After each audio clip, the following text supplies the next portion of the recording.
Ekaa päivää. Tässäpä sitä on raviteltu.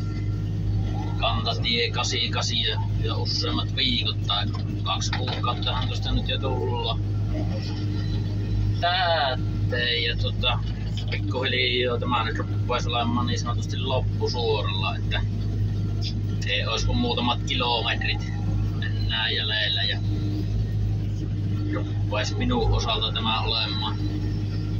pikkuhiljaa sitten tehtynä tämä homma, että maa-ajohan se on käynnissä, sitten tätä karhetta ajavat tuolla puolessa välissä varmaan manössä ehkä tai vähän vajaakin vielä, mutta minä oon tätä ojanpohjaa kaivellut tielläni.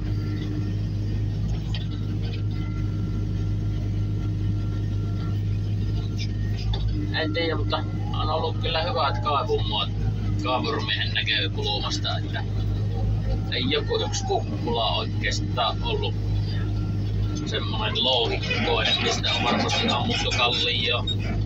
vähän poikkeen, niin siellä on sitä louhetta löytynyt ojan pohjilta, mutta se on ollut aina vähän kovempi ja kivisempi kohta, mutta ei ollut paljon, että kyllä on nyt nämä muot ollut kyllä yleisen, niin on ollut kyllä helppoja kaivaa. Ihan kaivurmiehen unelmataan melkein niin sanotusti, että ja kyllähän tuo nyt kaahastakin huomaa uuden kaahan tähän hommaan laittoon ja tietätiin rakennettiin tuo sitten tähän hommaan sopivaksi. Niin, eihän tuo ensimmäisen kuukauden jälkeen näyttänyt, että ei lähde kulumaan ollenkaan, mutta kyllä se nyt vähän on ruvennut kärkihuuli jo kulumaan, mutta hyvin kestää kyllä kaahakin tätä hommaa, että mehtäautotietä, mitä on nuoruuteni oikeastaan kaivellut, niin kyllä kaahan kuulet kyllä siellä kivikossa kuuluu ihan eri tahtiin, että tahtiin kyllä. Eli siellä olisi niinku kantatie 88 kuivatusurakka on tämä niinku homma. Eli siellä näitä ojia peraattaa aakin, että paikkoin on tukossa, että kyllä vaikka on tätäkin tietä tullut ajettua aika paljon ja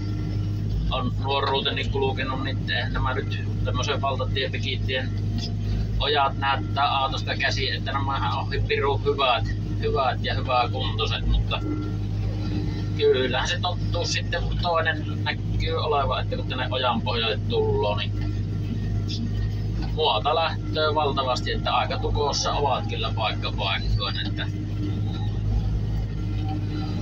kyllähän ne hyvä tämmönen iso tie, niin suoha kuivamaan taas, että ja mitä tuossa sitten kuulin mestareilta, että ja kyllä asukkailta tästä läheltä, mitä ovat käyneet haastamassa, että tämä sorapaikka aikanaan, oliko se 60-luvulla ajettu tuohon ja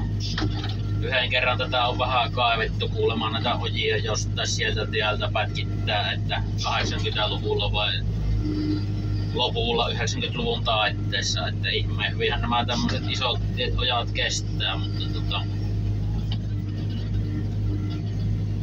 nyt oli sitten aika tälle ja valtiokin vähän myöntänyt rahoitusta tähän hommaan. Mikä jo